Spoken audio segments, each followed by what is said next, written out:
Testing, one, two, three. Okie doke. Welcome. Dis and dat information. 8 October. We're continuing on with Saints de Cecilia Subsumption, Chapter 3. We're on Section 3, which should be page 135.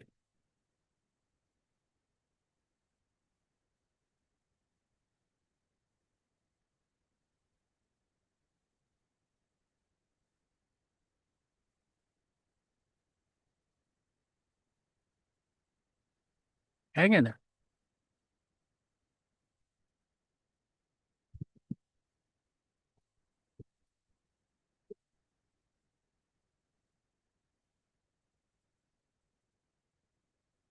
Okay.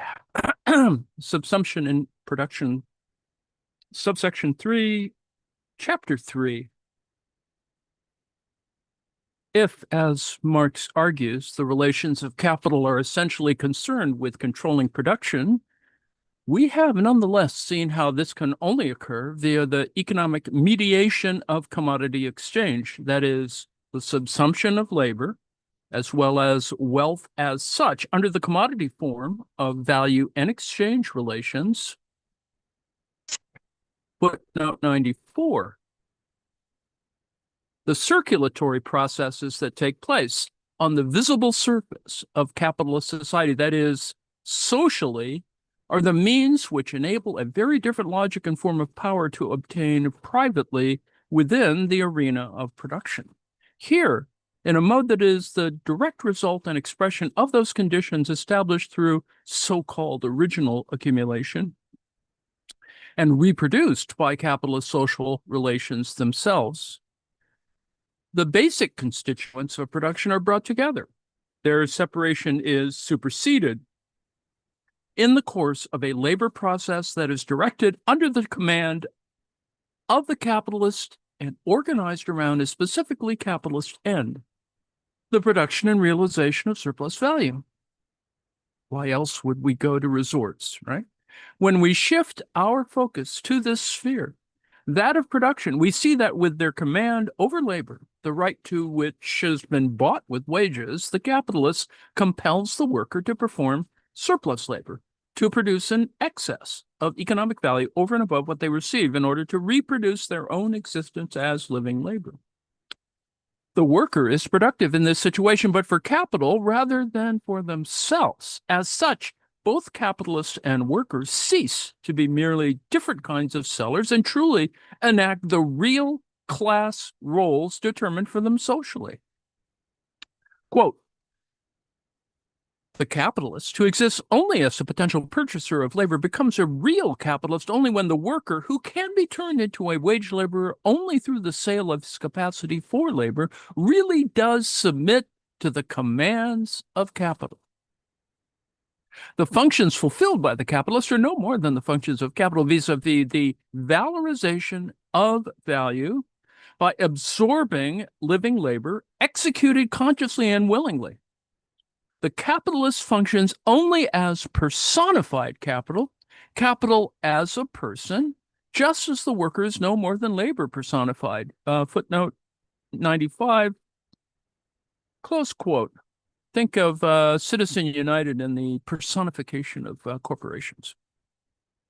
The command structure and power relation that operate internally to capitalist production, therefore, enact the second moment of labor's subsumption, its functional determination as a moment of capital, of value valorizing itself on the basis and in the course of its active realization as a metabolic process of practical form determination.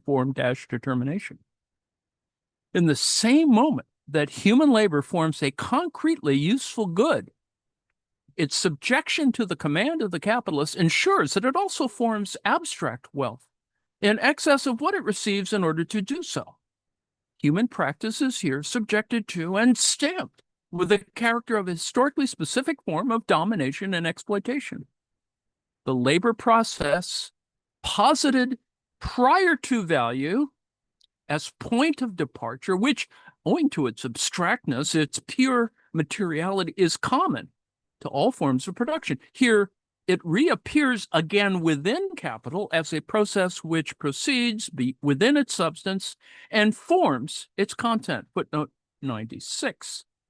The capitalist production process, therefore, consists in an immediate unity of the labor process and the valorization process, an articulation of concrete labor as a form-giving and socially reproductive activity with abstract labor as an activity that valorizes capital and augments the social wealth of the capitalist class. These two elements of capitalist production, that is capital and labor, are repulsed in their contrary objectives as qualitative/quantitative totalizations, but at the same time attracted by their mutual dependence. The fact that the labor process is only the means whereby the valorization process is implemented, whilst, as we've seen, labor itself is productive only if absorbed into capital, where capital forms the basis of production and where the capitalist is therefore in command of production. You can see the footnote 97. Yet this mutual dependence does not imply equal standing, but rather presupposes the dominance of capital over the worker. Let me break here for a second and say, yes, that's the sort of hope of AI, right? The substitute for labor itself. But it doesn't, because somebody has to build AI, right? Remember? Then there's all kinds of things that support AI. Anyway, back to, yet this mutual dependence does not imply equal standing, but rather presupposes the dominance of capital over the worker.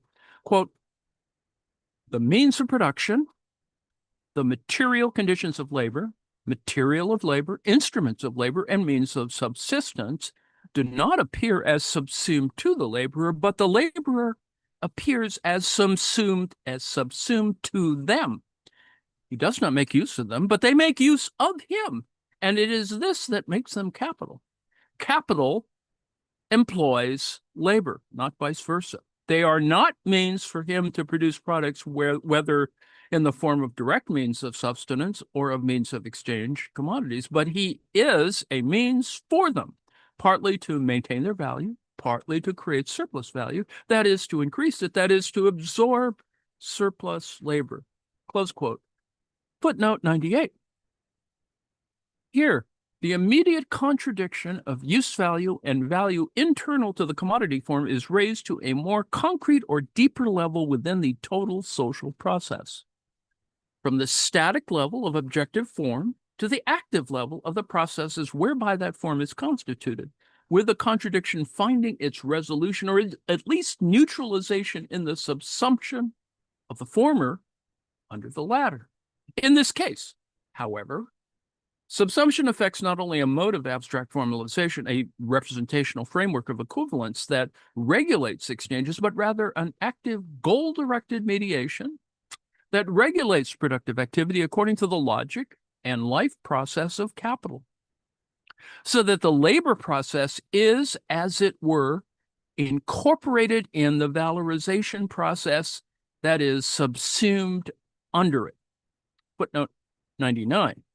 In order to grasp exactly how the subsumption of the labor process under capitalist command and the imperative to valorize affect its forms and functions, let us return to the concepts of labor and the labor process conceived from the standpoint of their general abstract form. In their pure materiality as the necessary metabolic basis of the social reproduction process.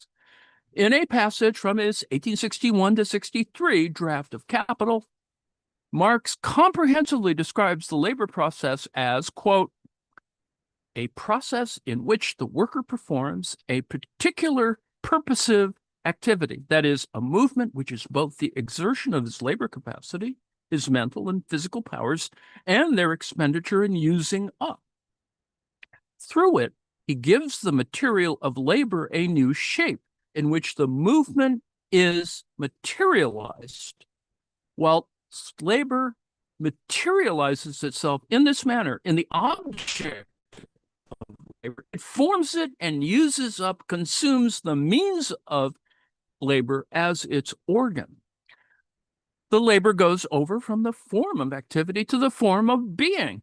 The form of the object, as alteration of the object, it alters its own shape. The form-giving activity, form-giving activity, consumes the object and itself. It forms the object and materializes itself. It consumes itself in its subjective form as activity and consumes the objective character of the object, i.e., it abolishes the object's indifference towards the purpose of the labor. Why we bring our, mitts to baseball games. Anyway, back to Marx. Finally, the labor consumes the means of labor, which likewise made the transition during the process from mere possibility to actuality by becoming the real conductor of labor, but thereby also got used up in the form in which it had been at rest, although through the mechanical or chemical process it had entered, close quote, footnote 100. Marx here makes explicit the double socio-natural character of the labor process, as at once a process with a purely natural basis, as a chemical physical process, and at the same time, as a process that transcends that first order of being and is defined as an overcoming of the merely natural form of the object, the latter's indifference towards the purpose of the labor. That indifference, and this is not the utility theory's indifference, that indifference is negated by the labor activity, which gives a new form to the object, a purposive or practical form intended to satisfy some particular need, intelligible only from the standpoint of the social totality within which the worker and object coexist. The hint of use value, right? In the moment of labor, as well as in the moment of consumption, the relations that connect the two dimensions of social reproduction, that is, the system of productive capacities, right? That's what you hire people for, and the system of consumption needs are perpetually put into play, subject to affirmation, interpretation, and contestation, and given concrete realization. What then occurs when this process takes place on the basis of the capitalist relation of production? That is, when the worker alienates their right to determine the realization of their activity, and it comes instead under the command of the capitalist. What the worker has alienated to the capitalist for a specified duration, the workday, is the expenditure of his life's energy, the realization of his productive faculties. Footnote 101. Even though the capacity to appropriate and give form to nature is inherent in and inseparable from the living body of the productive subject, productive-subject, it is his movement and not the capitalist's. It nonetheless becomes the property of the capitalist and can be used up in order to valorize and thereby increase the mass of the capitalist's capital. The capitalist supervises the worker, controls the functioning of labor capacity as an action belonging to him. Footnote 102. The imposition of capitalist command upon the labor process is the imposition of a particular capitalist purpose upon the labor, which displaces and disrupts any organic connection between the worker's conscious regulation of their metabolic relation with the materials and means of labor and the overall end toward which the labor is directed. Between the constitution of the form of the object and the form itself, the object's instrumental operability or use within the reproduction process. This connection is now mediated by capital, depends on capital for its unity. The worker's activity, which depends on his will and is simultaneously an expression of his will, must only satisfy the private needs of its capitalist owner, not the public needs of society, nor the individual needs of the laborer. Footnote 103. In the absence of this social or individual meaning, labor is performed only to secure the wages required by the worker to sustain their life. Quote, labor is for them just effort and torment, where it belongs to the capitalist as a substance that creates and increased wealth. And in fact, It is an element of capital incorporated into it in the production process as its living variable component. Footnote 104, close quote. Labor as conscious regulation is thus recoded as an unconscious moment in an external, or at least excessive system or life process, that of capital. It's unconscious in the sense that its subsumption under the valorization process enacts its transition to an order of functional intelligibility that is indifferent and alien to the concrete content of the labor itself, and where it counts only as abstract labor. Just as social production, therefore, recodes the natural processes underlying the human nature metabolism as practically significant, so too, in a similar sense, does capitalist production recode the labor process as economically significant, as value-producing labor, value-producing labor. This significance as content and goal is superimposed upon the process of the objectification of labor in use values, or practical objects, a process that capital both represses and depends upon. We can thus see how through labor's subsumption, a relation or domination and subordination enters the relation of production itself, and equally, how this derives from capital's ownership of the labor it has incorporated and from the nature of the labor process itself. Footnote 105. Section 4, subsection 4, still chapter 3, formal subsumption under capital. It would, however, be both theoretically insufficient and methodologically inconsistent to attempt to understand this subsumption as active within the labor process conceived in these ahistorical general abstract terms, in no specific economic determinateness divorced from all particular historical characteristics. Footnote 106. In the discussion of the labor process in his 1861 to 63 manuscripts, Marx is clear that to what extent the character of the labor process is itself changed by its subsumption under capital is a question that has nothing to do with the general form of the labor process, although, as we've seen, a conception of this general form is a precondition for understanding those changes. Footnote 107.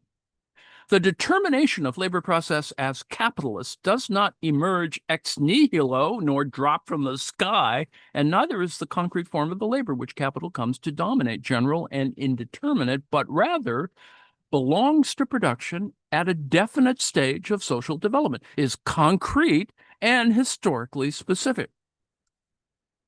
Capital did not begin the world from the beginning, but rather encountered production and products already present before it subjugated them beneath its process. Footnote 108. What is subsumed under capital at the outset of this encounter are non-capitalist production processes belonging to a pre-existing form of social reproduction, notably in the case of Britain, feudalism. Quote, historically, in fact, at the start of its formation, we see capital take under its control, that is, subsume under itself, not only the labor process in general, but the specific actual labor processes as it finds them available in the existing technology and in the form in which they have developed on the basis of non-capitalist relations of production. Close quote, footnote 109. Now, how does capital take hold of and redetermine these labor processes as its own? In order to conceptualize this process, Marx makes use of the concept of subsumption in what has come to be its most explicit and widely recognized sense in the distinction between the formal mode of labor and the real mode of labor's subsumption to capital, a distinction intended to clarify the manner in which the domination of capital is operative within the production process. Different forms of subsumption capture the diverse ways that capitalists exercise their power in order to accumulate and transform society in the process. Now, initially, Marx says Capital only subsumes the labor process formally without making any changes in its specific technological character, footnote 110. In this phase, which Marx calls formal subsumption, production takes on a capitalist character purely at the level of the social relationship that constitutes it. That is, without any material transformation of the pre-existing labor process. Footnote 111. The social basis upon which it takes place is nonetheless transformed into an economic relation between capitalist and wage laborers so that the compulsion and exploitation of the former by the latter can occur simply through the exchange of equivalents. Roberts points out that since capitalist production is defined by its adherence to the circulatory formula big M dash big C dash big M prime, the circulatory formula. Well, let me start that again. Let me read footnote 111. The conceptual distinction between formal subsumption and real subsumption is first introduced by Marx in the Grundrisse, although not under this precise terminology.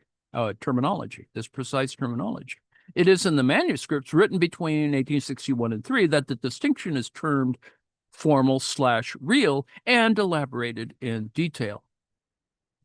All right, back to the text. Roberts points out that since capitalist production is defined by its adherence to the circulatory formula M-C-M prime, everything required for production, including the worker's ability to work, must enter into production through sale and purchase, footnote 112.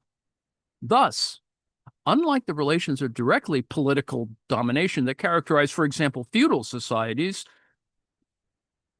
where surplus labor was often extorted through violent means, in formal subsumption, the domination of capital over labor consists primarily in this money relationship, in the worker's subjection as worker to the supervision and therefore to the command of capital or the capitalist, footnote 113.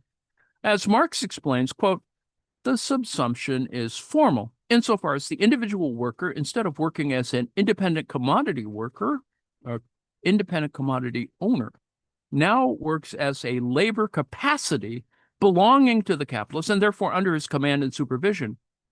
Also works no longer for himself but for the capitalist. The means of labor, moreover, no longer appear as means to the realization of his labor. His labor appears instead as the means of valorization, i.e., the absorption of labor for the means of labor. This distinction is formal insofar as it can exist without causing the slightest alteration of any kind in the mode of production or the social relations within which production takes place. So it is a kind of moment, a series of moments, perhaps, where you sort of realize that you have to work, or that work is fine, but at a moment you have to realize that you have to work and that there's paychecks involved or something. Anyway, footnote 114, close quote. Marx is somewhat misleading here when he writes that the social relations of production are unchanged by formal subsumption. In fact, insofar as it marks a new form of domination occurring within the production process, it is only at the level of social relations that the effects of formal subsumption can be registered. The political and social significance of this domination can be grasped in terms of the peculiarity of the supervision relation. Bosses, right?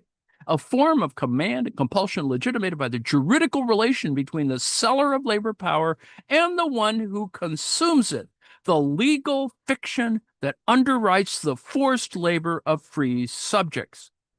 Footnote 115.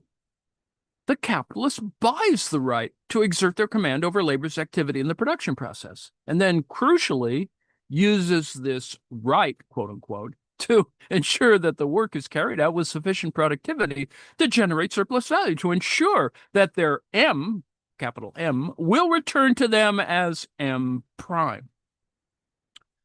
In this sense, the power exercised in the formally subsumed labor process, whilst directly interpersonal, right, between, capitalist and worker, must nonetheless be understood as directed towards the satisfaction of external and abstract pressures, namely those of competitive exchange. The capitalist does not dominate the worker in order to directly satisfy their own consumption needs, but precisely in order to maximize the value objectified in the commodities that they've commanded their workers to produce, a value that is determined by socially established standards of productivity. Hence, the capitalist exerts their authority over the worker in order to ensure that these competitive standards of productivity are met or beaten.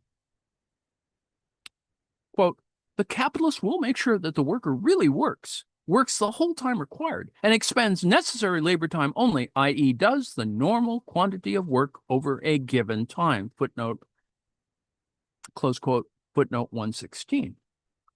In this sense, through the juridical command relation, the capitalist really acts as capital personified, executes the judgment in which labor is particularized as capital, as productive of and for capital. The formally subsumed labor process thus acts as the general foundation of the capitalist system by establishing an exploitative economic relation between capital and labor founded on a developed and widespread network of competitive commodity exchange. Understanding the temporal aspect of this command relation, which is itself directly linked to the temporal aspect of value, is essential to grasping what is at stake both in capitalist exploitation as such, as well as the different modes of subsumption employed by capital as strategies for intensifying this exploitation. Underlying the capitalist production process, understood as a process of valorization, is the demand that the worker objectify more social labor in the commodities they produce than is returned to them in the form of wages. It is this surplus that capitalists command must coerce from the workers.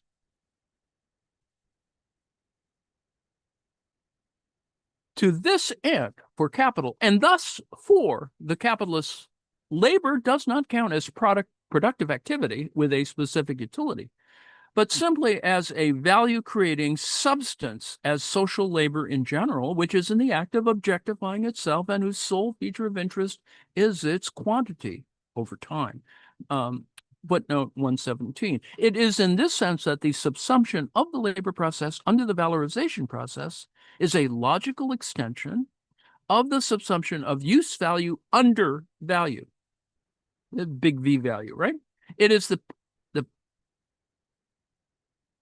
penetration of abstract value logic into the active level of production. It is the penetration of abstract value logic into the active level of production, because the value at stake here represents the quantity of labor objectified in commodities in temporal terms, that is, as definite masses of crystallized labor time. The only means by which capitalists can realize their aim of extracting surplus value from the labor force lies in establishing, maintaining, and increasing a part of the working day in which workers are forced to perform surplus labor, that is, beyond the point at which the worker would have produced an exact equivalent for the value of his labor power. Footnote 118. Recall, of course, the difference between relative and absolute surplus value. Formal subsumption, understood not only as a specific mode, but as the general foundation of every capitalist production process, can thus be grasped conceptually as the introduction of a time relation in the production process, as the division of the working day into two parts, that in which necessary labor for the reproduction of labor is performed, and that in which surplus labor for the benefit of the capitalist is performed. As Marx notes, the productivity of capital consists in the first instance, even if one only considers the formal subsumption of labor under capital in the compulsion to perform surplus labor, labor beyond the immediate need, a compulsion which the capitalist mode of production shares with earlier modes of production, but which it exercises and carries into effect in a manner more favorable to production. Footnote 119. The distinctiveness of the mode of exploitation introduced with formal capitalist subsumption lies in the way in which this division between necessary labor and surplus labor is concealed by the free exchange between the buyer and seller of labor power that is its precondition. At the surface level of the social process in a circulation, the working day appears as one single block of time because the wage form represents it as such, with the worker selling their labor to the capitalist for a complete working day that does not distinguish between its necessary and surplus portions. It is for this reason that the wage relation appears to be, in the sense of Erscheinen, necessarily taking the form of an exchange of equivalents, even though it is on the basis of this temporal division that the possibility of capitalist exploitation and its increase arises. Quote, the fact that half a day's labor is necessary to keep the worker alive during 24 hours does not in any way prevent him from working a whole day. Therefore, the value of labor power and the value which that labor power valorizes in the labor process are two entirely different magnitudes, and this difference was what the capitalist had in mind when he was purchasing the labor power, footnote 120, close quote. Marx contrasts this mode of exploitation with, for example, the direct forms of extracting surplus labor used under feudalism, where, under the threat of violence, a certain amount of surplus product or money could be demanded as tribute or a specified number of working days directly requisitioned from peasants as corvée. Once the labor process is subsumed to capital, however, and initiated under the guise of commodity exchange, the exploitation of surplus labor is not directly visible, but remains submerged and in the antinomy of right against right. Footnote 121.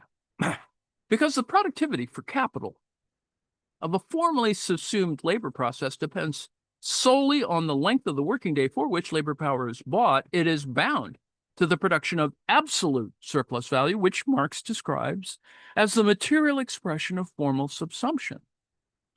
Capitalists, both individually and as a class, strive to force the duration of surplus labor to its maximum in order to increase the quantity of value produced by their capital in absolute terms, i.e., as simply an addition to the total quantity of value in society.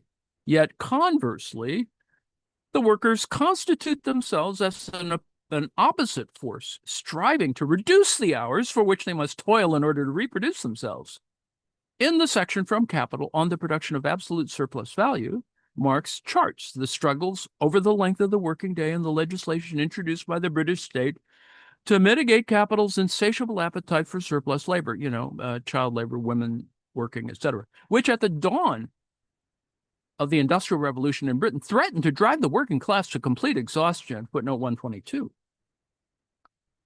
Formal subsumption thus introduces a dynamic of integration/transcendence, which takes the immediately political form of struggle over time, the time of the worker's life captured by the capitalist in order to valorize their capital.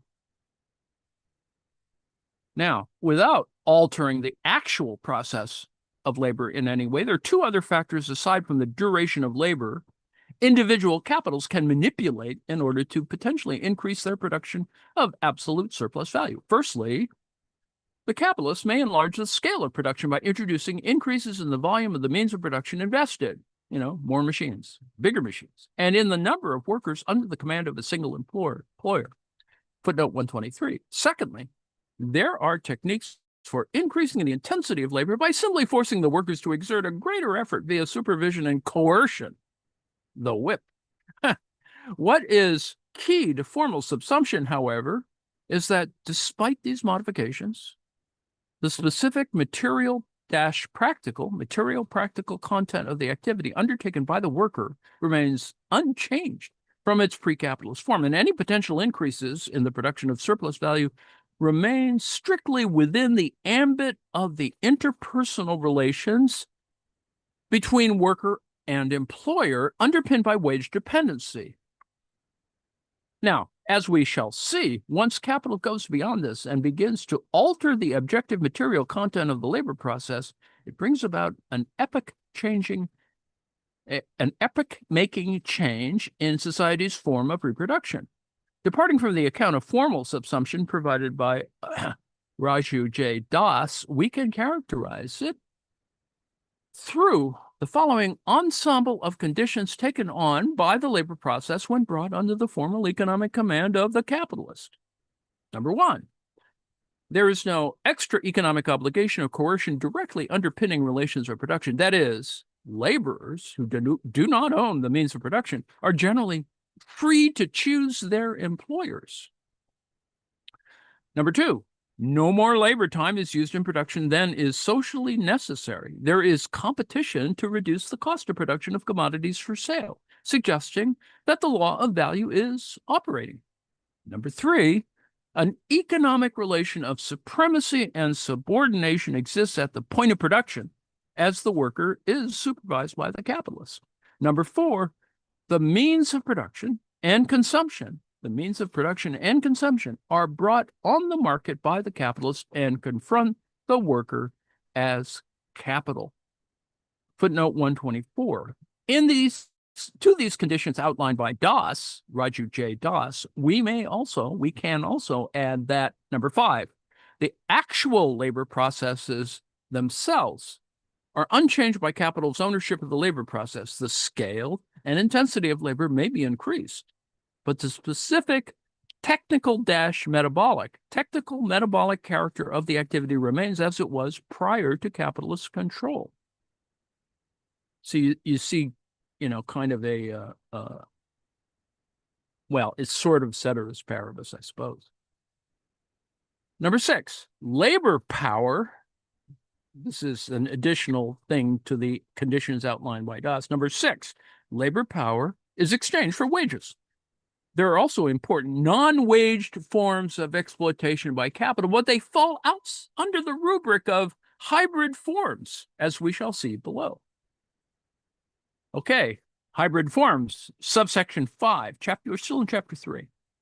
In his various discussions of formal and real subsumption, Marx also mentions briefly the existence of various hybrid forms, Zwitterformen, through which surplus value is extorted by capitalists without the production process even being formally subsumed to their command. This is the issue that let me break here for a second. This is footnote 125, but you can see that there are Frankfurt School things going on here at work, right? As in formal subsumption, let me go back and read footnote 125. Banerjee notes that Marx also refers to them in the Grundrisse as Mitteilungen, Mittelgattungen, and Zwittergattungen. See Banerjee, page 63. Gilbert Skillman has contested the interpretation of these hybrid forms as forms of subsumption, claiming that they are, from Marx's standpoint, more accurately understood as involving no subsumption of labor at all, and argues instead that they be more adequately thought of as hybrid forms of social production. See Skillman 2015. I am convinced by Patrick Murray's response that ultimately it is of negligible theoretical significance whether Marx is referring to hybrid forms of subsumption or hybrid forms of production here. This is an interesting comment. The discussion fits entirely within the problematic of capitalist subsumption in its multiple and developing forms. See Patrick Murray, Capital at the Margins. Furthermore, hybrid forms do involve subsumption of labor as the labor is incorporated into, exploited by, and thus functionally form determined within capital's life process. However, indirectly, this indirectly is the big condition, right? See also Tomba 2009 and Das 2012 for further discussion of hybrid forms. Murray also argues that Marx theorizes a fourth form of subsumption. Ideal subsumption, which involves treating labor that is not actually subsumed under capital, whether formally or in a hybrid manner, as if it were. Now, I will not discuss ideal subsumption here, as it does not directly refer to a mode of capitalist domination. Well, we can quibble with that, let's say, once we start talking, for example, about general intellect. Well, anyway, as in formal subsumption, back to the text, as in formal subsumption, a financial rather than political relationship characterizes such forms and is the basis for the exploitation of labor by capital. But this exploitation takes place without the mediation of a direct wage and without instituting specific relations of production between the producers and the capitalists. When you have to take your manuals home to study them, right? Footnote 126. Instead, Marx says, the capitalist merely steps in between these independent workers and the definitive purchaser of their commodities as middleman, as merchant, or alternatively as a usurer, and feeds on them like a parasite, the company store, for example. Footnote 127. In this sense, the exploiter acts as at best a kind of proto-capitalist, bearing the antediluvian forms of users or merchants' capital. Yes, we'll get there eventually, right? Whilst the workers utilize what are at least nominally their own means of labor and carry out production independently, Marx gives the example of the usurer's capital in the Indian riot system, RYOT, which, quote, advances raw materials or tools, or even both, to the immediate producer in the form of money. The exorbitant interest which it attracts, the interest which, irrespective of its magnitude, it extorts from the primary producer, is just another name for surplus value. It transforms its money into capital by extorting unpaid labor, surplus labor, from the immediate producer. Footnote 128. This type, close quote, this type of exploitation presupposes, if not the complete dispossession, right? Dispossession that characterizes the double freedom of wage labor, then nonetheless a degree of immiseration sufficient for producers to be willing to enter into exploitative relationships, even in the absence of political restraints obliging to do so, in order to gain access to the money or means of production needed for their subsistence. The economic dependency conditioning this exploitation and the maintenance of producers at a subsistence level, or in many cases even worse, is why Banerjee has described the relationship as effectively constituting a quote-unquote concealed wage. Then footnote 129, let me break here for a second, and a concealed wage could be like a transaction cost, perhaps. But anyway, that's another story. Back to the text. The idea that capitalist exploitation can proceed even without contractual wage relations is not only borne out as a prevalent phenomenon by extensive historical research, but also supported by Marx himself in various texts. For example, in the class struggles in France, where, referring to the French peasantry, he states that, quote, under the pretense of being a private proprietor, their exploitation differs only in form from the industrial proletariat. The exploiter is the same capital. Footnote 130. Marx also emphasizes this in the case of the Ryot, R-Y-O-T, the Indian Ryot, who, quote, does not work under alien direction for another and under another, and thus is not subsumed as a wage laborer to the owner of the conditions of production. These, therefore, do not confront him as capital. Thus, even the formal capital relation, that is the formal capital dash relation, does not take place, still less the specifically capitalist mode of production. And yet, the user appropriates not only the whole of the surplus value created by the Ryot, i.e., all the surplus produce over and above the means of subsistence necessary for his reproduction, but he also takes away from him part of the latter, so that he merely vegetates in the most miserable manner. The usurer functions as a capitalist insofar as the valorization of his capital occurs directly through the appropriation of alien labor, but in a form which makes the actual producer into his debtor. debtor, instead of making him a seller of his labor to the capitalists. This is the company's store, right? Close quote, footnote 131. The existence of hybrid forms must therefore be associated with, on the one hand, processes of, yes, accumulation by dispossession, and the concentration of wealth and means of production by a capitalist class, and on the other hand, with the propagation of money-mediated market relations, money-mediated market relations. As such, hybrid forms of subsumption must be figured within a broad constellation of capitalist social relations and circulatory agglomerations. As Patrick Murray has argued, there are two primary senses in which Marx refers to hybrid subsumption. The first is as transitional forms, the Übergangsformen, and which act as the basis for the historical emergence of formal subsumption and appear in a variety of guises where capitalist production is incipient. In addition to this, they also endure as accompanying forms, the Nebenformen, alongside properly capitalist, i.e. industrial production relations, are even produced anew, either directly or indirectly, by both formal and real subsumption. Footnote 132.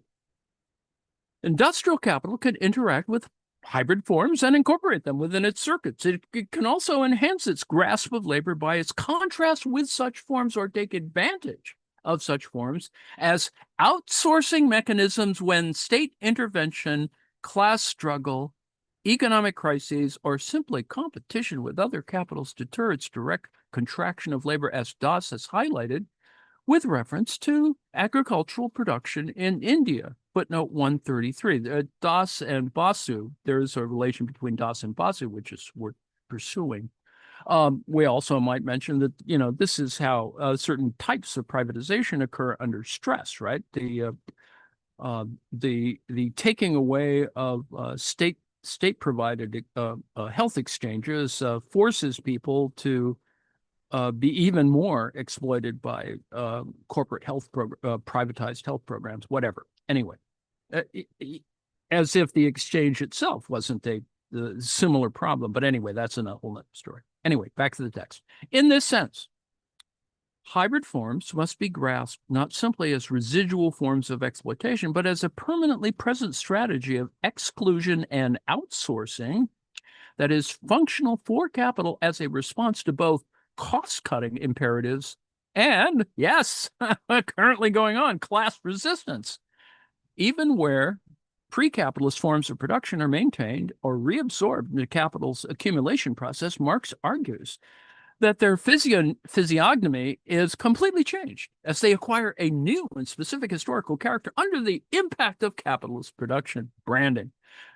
Footnote 134. The use of organicist language here is not incidental. As we've seen, the actuality of social forms derives from their functional determination within the productive life process of a social subject.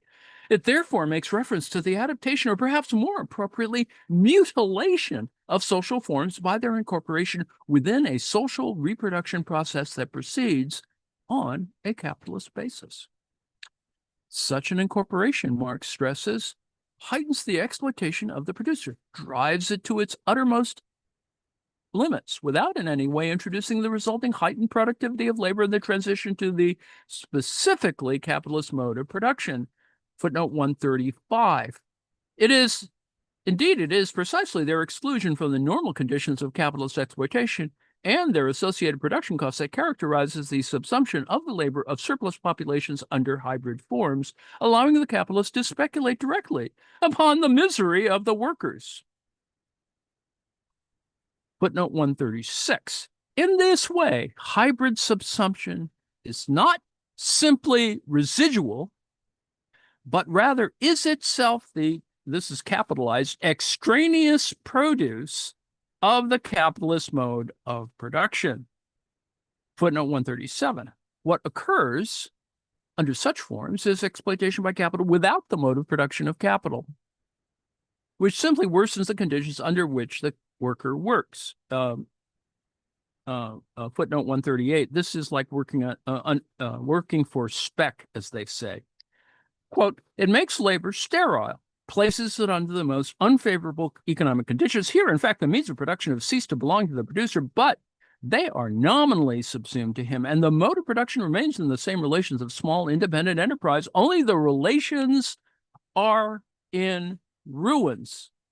Footnote 139. Let me break here for a second and say, yes, this is actually the disintegration of backward shifting costs of flexible production. I know that's a lot of jargon, but this is what happens in outsourcing, globalizing labor, for example. So the relations are in ruins in that sense that flexible production disintegrates those sets of relations. So that connects to a whole nother literature, of course. Back to the text. There are many examples, both historical and current, of such forms, and their importance is far from negligible to the reproduction of capitalist societies as transitional forms. Banerjee argues that they were never of purely limited scope or passing significance, even though, as Murray notes, the concept is marginal to capital's systematic dialectic. Footnote 140. In the form of exploitative credit accompanying circuits of industrial capital, hybrid subsumption today pervades the life of the rural poor on a mass scale in developing countries such as Mexico and India, where Gil Skillman points out, money lending at usurious rates has seen a dramatic resurgence. Footnote 141. And the argument is right there. The reality, there's empirical reality for this. Certainly we've actually looked in our little pod at examples of that. It should be clear then that the diverse forms of hybrid subsumption constitute an integral element of the overall dynamic of capitalist domination and surplus value extraction, even if they are characterized by the indirect form taken by the relations of exploitation. You see, this is this idea that if you don't see it, it's not happening. But in fact, somewhere in some other global south place, stuff's happening. All right, subsection 6. Real subsumption. We're still in chapter 3. Real subsumption, the objective positing of capitalist command. And I'm not sure whether we can get to the end. Maybe we should leave this and the remainder to tomorrow. This is 6.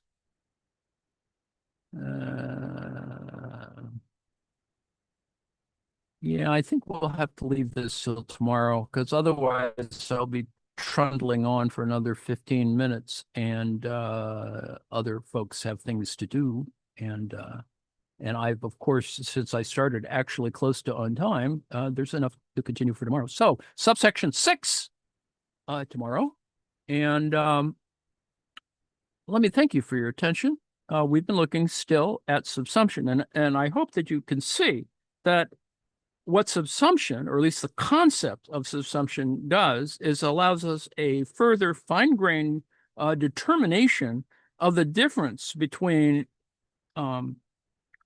simple, sort of exploitation, or simple, what surplus looks like, and how it its relation to, for example, the value producing process, the differences between use value and big V value, that it is driven, in fact, by a system of exchange that, and I'm going to preview where he's probably going to head, and that is this idea that subsumption, with all due respect, is a kind of value exchange, but he's put it in a different way.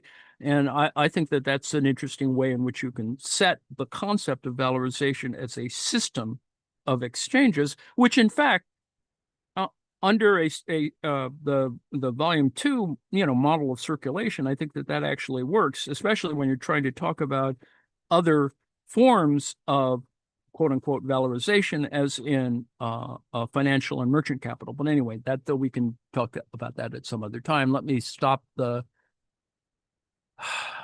because I want to end on time, end on